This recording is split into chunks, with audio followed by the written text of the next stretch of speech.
Hello student, welcome to all of you in the online classes of JB International School. Student, I am Krishna Yadav and in this video I am going to discuss class 10 first chapter of Geography, Resources and Development. Student, as you see in the background, here is a structure, a diagram which can define the resources and its parts. So student, firstly we have to know what is a resource. Resource anything which can satisfy human's need are called resource. There are three characteristics of resources that resources should be technologically accessible. Technological accessible means ऐसी चीजें हम उन्हीं चीजों को resource बोल सकते हैं जो तकनीकी रूप से हम जिन्हें हासिल कर सकें. Second characteristic is this economically feasible, जिसे हम आर्थिक रूप से सक्षम हो हासिल करने के लिए. And third thing is culturally acceptable, मतलब जिसे समाज जो है मान्यता देता है कि हम इसे जो है यूज कर सके.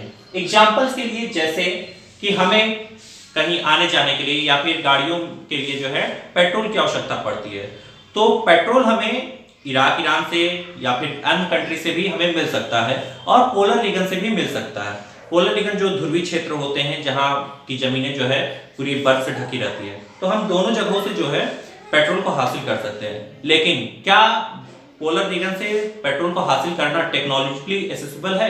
नहीं.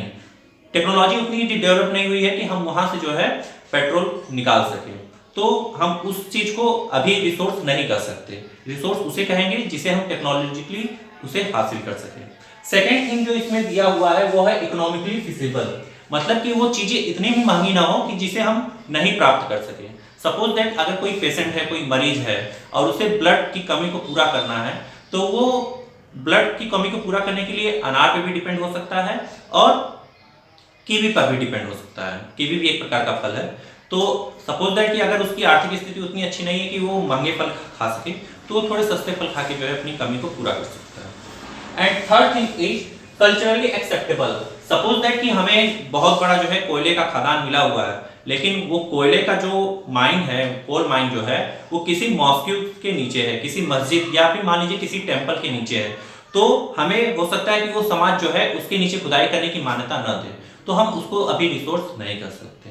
तो रिसोर्स हम उसी चीज को कर सकते हैं जिसके लिए तीनों कंडीशन जो है लागू होती हैं, मतलब कि हम तकनीकी रूप से उसे हासिल कर सकें और हमारे पास इतनी आर्थिक कंडीशन इतनी अच्छी हो कि हम उसे उसका जो है यूज कर सकें, और तीसरा जो है समाज भी हमें उस चीज जो है हासिल करने की मान्यता देता हो. सपोज दैट कि जैसे प्रोटीन की कमी को हम जो है मिल्क से भी पूरा कर सकते हैं और मीट से भी पूरा कर सकते हैं. तो हो सकता है कि कुछ लोग की सोसाइटी या फिर कुछ लोग की फैमिली जो है मीट के लिए मना करे, तो वो उनके लिए रिसोर्स नहीं हो सकता.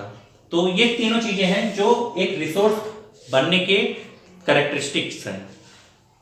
अब आते हैं हम रिसोर्स की बात करते हैं. How many types of resources? तो mainly resources are defined in two parts. First is natural and second is human. Natural resource are those resources which are present in the nature, like forest, trees, water, everything which are present in the nature are called natural resource. And human resource means man-made things are called human resources. For example, hospital and every professional man like doctor, engineers, teachers, etc. Now we are going to talk about natural resources. Natural resources are divided in two parts: renewable resource and non-renewable resource. Renewable resource में ऐसे resource आते हैं जिसकी पुनः उत्पत्ति की जा सके, मतलब कि जिसे हम दोबारा हासिल कर सकते हैं. एंड नॉन रिन्यूएबल रिसोर्स ऐसे रिसोर्स जिसे हम दोबारा हासिल नहीं कर सकते हैं. मींस एक बार ये खर्च हो गई तो हो गई, हम इसे दोबारा हासिल नहीं कर पाएंगे. अब रिन्यूएबल रिसोर्स जो है हम इसको फिर से दो पार्ट में डिवाइड करते हैं. पहला जो पार्ट है इसका कंटीन्यूअस और फ्लो. कंटीन्यूअस मतलब कि ये प्रकृति में, नेचर में हमेशा बने रहने वाली चीजें हैं. ये जो है कभी खत्म नहीं होंगी, जैसे कि विंड हो गया, वाटर हो गया, हवा और पानी, ये जो है हमेशा प्रकृति में बने रहेंगे. बायोलॉजिकल रिसोर्स में ऐसे रिसोर्स आते हैं जैसे कि नेचुरल वेजिटेशन, फॉरेस्ट हो गए. फॉरेस्ट को हम बायोलॉजिकल रिसोर्स में रखेंगे, और इसके अलावा वाइल्ड लाइफ जो जंगली जीव जंतु हैं उन्हें भी हम जो है बायोलॉजिकल रिसोर्स में रखेंगे. तो ये तो हो गए रिन्यूएबल रिसोर्स की बात, जिसको दो पार्ट में डिवाइड किया गया है. अब आते हैं non renewable resource. Non renewable resource ऐसे रिसोर्स जिसकी पुनः उत्पत्ति नहीं की जा सकती, जो हमें दोबारा नहीं मिल सकते हैं. अगर एक बार खर्च हो गए तो वो दोबारा नहीं मिलेंगे.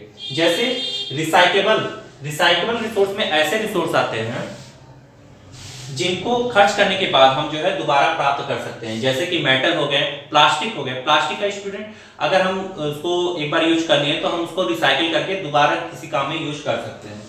नॉन रिसाइकल रिसोर्स में ऐसे रिसोर्स जिसका अगर एक बार हम यूज कर लिए तो दोबारा हम उसका यूज नहीं कर पाएंगे, जैसे फॉसिल फ्यूल्स, पेट्रोल हो गया, डीजल हो गया। अगर इस सब का हम एक बार यूज कर लेते हैं तो दोबारा इसका हम यूज नहीं कर पाएंगे। अब आते हैं ह्यूमन मेड थिंग्स की बात करते हैं, ह्यूमन रिसोर्सेज को। तो ह्यूमन रिसोर्सेज को दो पार्ट में डिवाइड किया गया है। एक होता है structures and institutions. Structures and institutions means जैसे हॉस्पिटल, मैन मेड थिंग्स है, हॉस्पिटल जो बनाया गया है, अगर हमारी कोई जरूरतें हैं वो हॉस्पिटल में पूरी हो सकती हैं। स्कूल्स हो गए, ऑफिस हो गए, इंडस्ट्रीज हो गए, ये सारी चीजें जो है ह्यूमन मेड रिसोर्स में आएंगे। Second thing, quantity and quality. कभी कभी हमारी जरूरतों को लोगों का एक समूह पूरा कर सकता है, जैसे कि हमें किसी हेल्प की जरूरत पड़ती है तो उस हेल्प को हम लोगों की समूह से जो है पूरा कर सकते हैं। सपोज दैट कि अगर कोई चीज कहीं गिरी हुई है उसको ढेर सारे लोगों द्वारा ही उठाया जा सकता है, तो वहां पे क्वांटिटी जो है काम करेगा। अगर मान लीजिए कभी हम बीमार पड़ जाते हैं या फिर हमारे पास कोई परेशानी आती है तो हम क्वालिटी ऑफ ह्यूमन के ऊपर डिपेंड करते हैं। क्वालिटी ऑफ ह्यूमन से रिलेटेड है जैसे डॉक्टर, मतलब ह्यूमन के अंदर कोई ऐसी क्वालिटी जो हमारे जरूरतों को पूरा करे वो ह्यूमन की क्वालिटी में आ जाते हैं, जैसे डॉक्टर हो गए, इंजीनियर हो गए, टीचर्स हो गए, ये सारी चीजें जो है ह्यूमन रिसोर्सेज में आएंगे। तो ये तो हो गया स्टूडेंट जो आपकी बुक का जो फर्स्ट डायग्राम बना हुआ था उसके बारे में एक शॉर्ट डिटेल। अब हम जो है इसे डिटेल में पढ़ेंगे इसके बेसिस के आधार पर।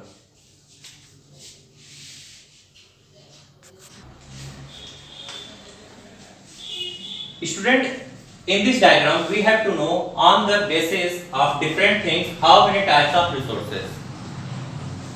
According to your book, there are many types of resources. First is on the basis of origin. Origin means उत्पत्ति, मतलब कि कोई भी रिसोर्स उसकी उत्पत्ति के आधार पर कितने पार्ट में डिवाइड किए गए हैं, इसको हम जो है on the basis of origin में रखते हैं। इसमें जो है दो कैटेगरीज हैं, बोएटिक एंड एबॉएटिक। बोएटिक रिसोर्स में ऐसे रिसोर्स आएंगे जो लिविंग थिंग्स होते हैं जैसे flora, fauna and human things. And abiotic में नॉन लिविंग थिंग्स आते हैं जैसे रॉक हो गए, मेटल हो गए, विंड को भी हम इसमें रख सकते हैं। एंड सेकेंड है on the basis of exhaustibility. Exhaustibility means उसकी मौजूदगी के आधार पर, मतलब रिसोर्स की मौजूदगी के आधार पर हम इसको दो कैटेगरी में डिवाइड करते हैं। एक है आपका रिन्यूएबल रिसोर्स जिसे हम फिर से जो है रिन्यू कर सकते हैं, फिर से दोबारा यूज कर सकते हैं, जैसे सोलर एंड विंड एनर्जी हो गए, इसमें एनर्जी, वाटर, फॉरेस्ट, ये सारी चीजें आ जाएंगी। Second thing is non renewable, मतलब कि जिसका हम दोबारा यूज नहीं कर सकते हैं, जैसे कि मिनरल्स हो गए, फॉसिल फ्यूल्स हो गए, जो कि आपको अभी पिछले चार्ट में दिखाया गया था। इसके बाद है student on the basis of ownership. On the basis of ownership में 4 कैटेगरी डिवाइड किए गए हैं, मतलब कि उनके मलिकाना हक के आधार पर, मतलब कि उसके ऑनर कौन होंगे उसके आधार पर हम रिसोर्सेज को 4 कैटेगरीज में डिवाइड किए हैं।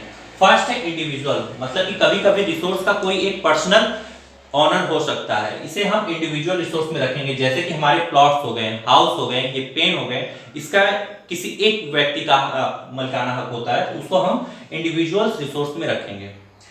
कम्युनिटी ओन्ड रिसोर्स में ऐसे रिसोर्स आते हैं जिसमें ग्रुप ऑफ पीपल का ऑनरशिप होता है, जैसे कि पब्लिक पार्क हो गए, टेंपल हो गए, मॉस्क्स हो गए, इसमें ग्रुप ऑफ पीपल का जो है ऑनरशिप होता है, तो उसको हम कम्युनिटी ओन्ड रिसोर्स में रखते हैं। Third thing is national resource. National resource में all things which are including in the boundary of a country are called national resource, like train, railways, transports and everything which are related in the boundary of a country are called national resource। मतलब कि petrol, कोयल, minerals, everything, अगर वो सारी चीजें जो है किसी एक देश की बाउंड्री के अंतर्गत है तो उसे हम उस देश का नेशनल रिसोर्स बोल सकते हैं। इसके अलावा स्टूडेंट अगर उस देश की सीमा रेखा से, कोस्टल लाइन से, अगर कोई कंट्री जो है समुद्र के किनारे स्थित है तो उसके कोस्टल लाइन से समुद्र के 19.2 किलोमीटर तक का जो रिसोर्स होगा उस पे जो है उस कंट्री का मलिकाना हक होगा। And fourth thing is international resource. International resource are those things which are including like space things and anything which are present in the oceans, which are distance about any country of 200 nm. nm means nautical miles. ऐसी चीजें जो समुद्र में है और वो किसी भी देश के सीमा रेखा से 200 न्यूक्लियर माइल्स से दूर है, तो उसे हम जो है इंटरनेशनल रिसोर्स में रख सकते हैं। और ऐसी चीजें जो स्पेस में है, जैसे कि मून हो गए, मार्स हो गए, उसपे जो है किसी एक कंट्री का इंडिविजुअल हक नहीं है, वो जो है यूएन की स्वीकृति लेकर वहां पे कोई भी देश जो है जाकर अपना रिसर्च कर सकता है, तो उसे हम जो है इंटरनेशनल रिसोर्स में रख सकते हैं। अब आते हैं हम on the basis of status of development, उस रिसोर्स के डेवलपमेंट के आधार पर हम इसको 4 कैटेगरीज में डिवाइड किए हुए हैं। एक है पोटेंशियल। पोटेंशियल रिसोर्स मींस ऐसे रिसोर्स जिसके बारे में हम जानते हैं लेकिन हम उसका अभी यूज नहीं कर रहे हैं, उसे हम पोटेंशियल रिसोर्स में रखते हैं। जैसे wind and solar energy of Gujarat and Rajasthan. Gujarat और राजस्थान में विंड और सोलर एनर्जी को काफी ज्यादा जो है डेवलप किया जा चुका है, लेकिन अभी हम उसका यूज नहीं कर रहे हैं क्योंकि उनकी जरूरतों को हम दूसरी चीजों से पूरा कर ले रहे हैं। वो है डेवलप्ड रिसोर्स। डेवलप्ड रिसोर्स जिसका हम पूरी तरीके से यूज कर रहे हैं, जैसे कि फॉसिल फ्यूल्स है, फॉसिल फ्यूल्स का हम पूरी तरीके से यूज कर रहे हैं और उसकी यूज करना आसान भी है। सपोज दैट कि जैसे कि आज गाड़ियां जो है हमारी पेट्रोल और डीजल से चल रही है, कल हो सकता है पेट्रोल डीजल अगर हमें ना मिले तो हम जो है सोलर और विंड एनर्जी का यूज करके कर सकते हैं। Third thing is stock. Stock means ऐसी चीजें जो हमारे पास तो मौजूद है, अच्छी मात्रा में मौजूद है, लेकिन अभी हम उसका यूज करना नहीं जान पा रहे हैं। जैसे कि वाटर जो है वो H2O, अगर उसका हम केमिकल फॉर्म देखेंगे तो H2O है, हाइड्रोजन और ऑक्सीजन से मिलकर बना है। हाइड्रोजन जो कि एनर्जी का बहुत ही अच्छा स्रोत है, लेकिन अभी हम उसका यूज नहीं जानते कि कैसे हम पानी में से हाइड्रोजन को अलग करके उसको एनर्जी के रूप में यूज करें, तो ये स्टॉक में हम इसको रखते हैं। And fourth thing is reserve. Reserve मतलब कि फ्यूचर में अगर हमें जरूरत पड़ेगी तो हम इसका अच्छे से यूज कर सकते हैं। इसमें आपका जैसे कि इलेक्ट्रिसिटी जो कि अभी कोयले से ही बनाई जा रही है, फ्यूचर में हम जो है वाटर हाइड्रो इलेक्ट्रिसिटी का यूज कर सकते हैं, तो ये अभी फ्यूचर में यूज करने के लिए चीजें हैं, तो इसको हम रिजर्व रिसोर्सेज में रखेंगे। तो स्टूडेंट इस वीडियो में हम जो है टाइप्स ऑफ रिसोर्सेज के बारे में पढ़े हैं। नेक्स्ट वीडियो में conservation of resources and development के बारे में पढ़ेंगे। So student take care.